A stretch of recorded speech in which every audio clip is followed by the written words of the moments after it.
Hola a todos, mi nombre es Verónica Calabrese, soy licenciada en Psicología, trabajo con niños, adolescentes y adultos y en esta oportunidad les voy a estar contando un poco acerca de la inteligencia emocional. Daniel Goleman en su libro Inteligencia Emocional habla sobre la importancia de esta inteligencia para poder desarrollarnos y poder tener una relación saludable con nosotros mismos y también con los demás.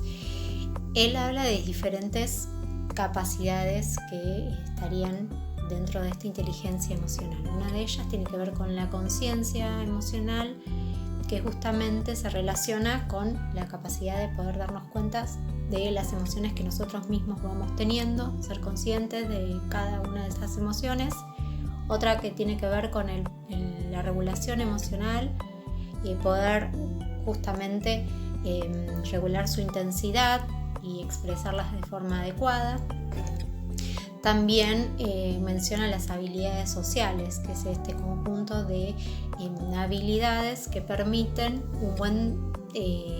una buena relación con el entorno.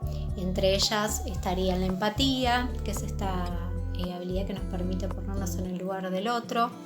También se relaciona con la asertividad, que tiene que ver justamente con poder expresar nuestra opinión o lo que sentimos sin imponerse o sin tratar de dañar al resto de las personas y escuchando también otros puntos de vista.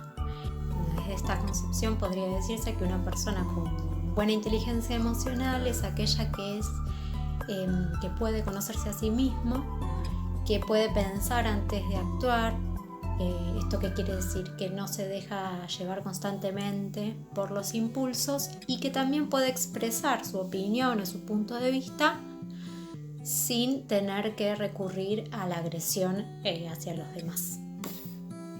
Ahora, para adentrarnos un poco más sobre lo que son las emociones y cómo funcionan estas a nivel cerebral, les traje un concepto que desarrolló un doctor llamado Paul MacLean, que para hablar sobre la evolución cerebral lo explica a través de un concepto llamado cerebro triuno.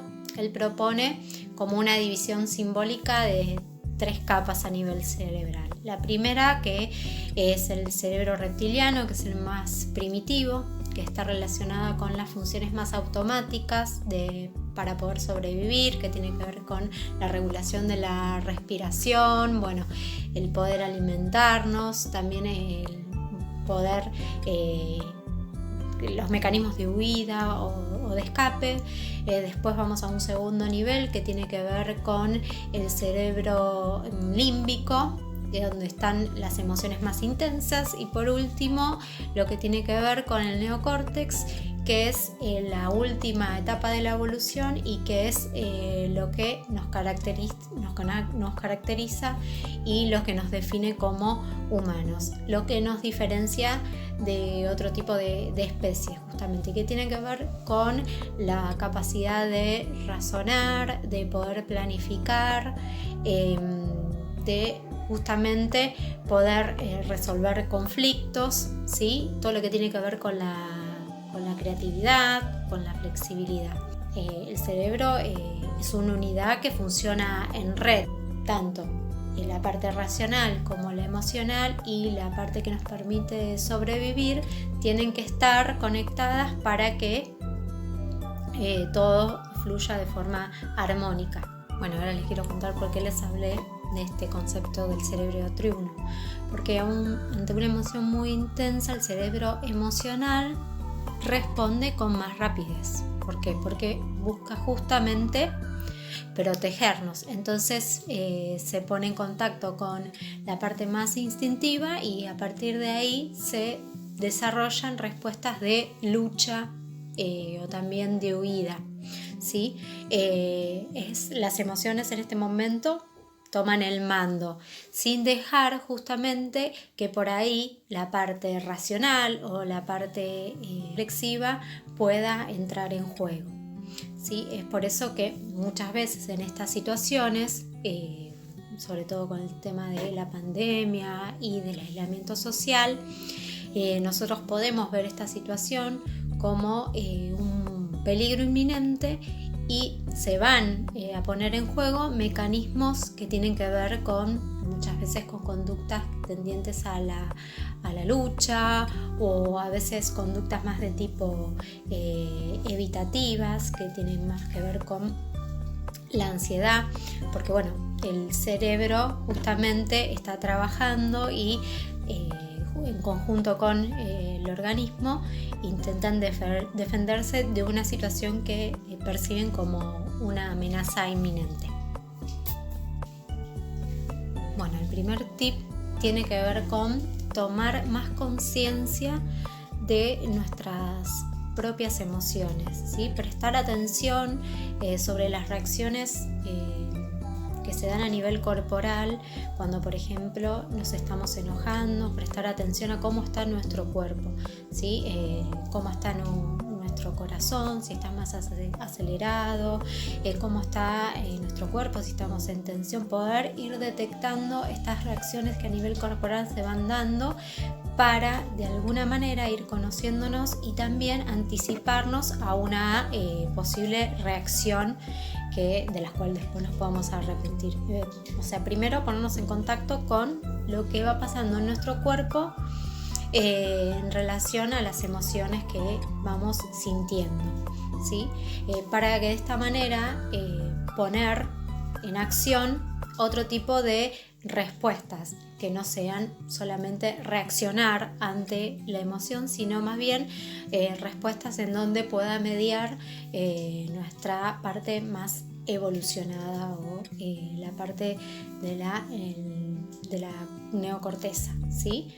Uno de los mecanismos, si se quiere, una de las estrategias que les propongo es la técnica del semáforo, que tiene que ver justamente con ir ejercitando esta posibilidad de parar, frenar antes de actuar. Se tienen en cuenta los 3 colores del semáforo. El rojo, que tiene que ver con que primero es importante que ante una situación en donde nosotros detectamos que nuestro cuerpo, por ejemplo, nuestro corazón se está acelerando, nuestra respiración es cada vez más acelerada también, o nuestro cuerpo está en tensión, podamos frenar. ¿Qué quiere decir? Poder tomar unas respiraciones profundas, por ejemplo, o irnos del lugar, ¿sí? Un ratito, tomar un vaso de agua, poder salir de la escena, respirar, ¿sí? Luego pasar al color amarillo del semáforo, que sería pensar soluciones posibles, ¿sí? Pensar qué consecuencias traerá si hago determinada acción o digo determinada cosa. Y una vez que ya podemos bajar la intensidad de la emoción, recién poder actuar, ¿sí? Hacer lo que tengo pensado hacer, o decir lo que pensé, pero una vez que ya bajó la intensidad de la emoción. De esa manera estamos ejercitando lo que es la regulación emocional. Otras de las estrategias que podemos implementar en relación a la regulación, pero esta vez lo que tiene que ver más con el discurso, ¿sí? Y también relacionado a las habilidades sociales, a la asertividad, esto de poder expresarme de una manera que sea de forma adecuada y no agresiva, es aplicar los llamados 3 filtros de Sócrates, que tienen que ver con, antes de hablar o establecer una opinión, pensar primero si es verdad lo que voy a decir, también pensar si es bueno, ¿sí? Y si suma y es útil lo que voy a decir. De lo contrario, muchas veces es mejor no establecer una opinión. También para cuidarnos nosotros y cuidar al otro, ¿sí?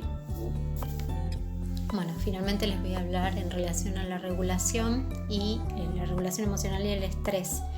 Ante una situación de mucho estrés, el organismo, el cuerpo, se pone en estado de emergencia.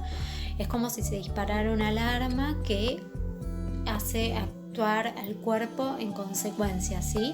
Desarrollando un montón de estrategias para defenderse.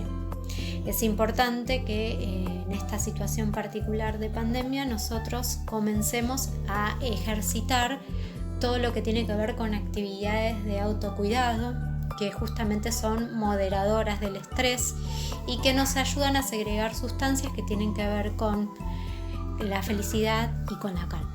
Bueno, algunas de esas actividades que son moderadoras del estrés son, por ejemplo, la actividad física, todo lo que tiene que ver con meditación, con hacer respiraciones profundas, lo que tiene que ver con el baile, con escuchar música que nos gusta o música también que nos relaja, tomar agua, ejercitar lo que es la gratitud. Eso también nos conecta con la felicidad.